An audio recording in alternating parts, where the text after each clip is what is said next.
மானம் குறையும் இன்னு மாசு படியும் இன்னு வீணா கதை முடிஞ்சு போச்சு.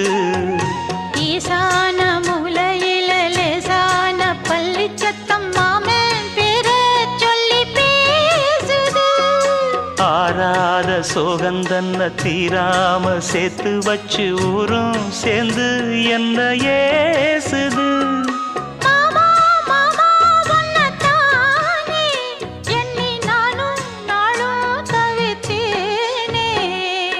கூண்டுக்குள்ள என்ன வச்சு கூடி நின்ன ஊற விட்டு கூண்டுக்குள்ள போனதென்ன கோலக்கிளியே.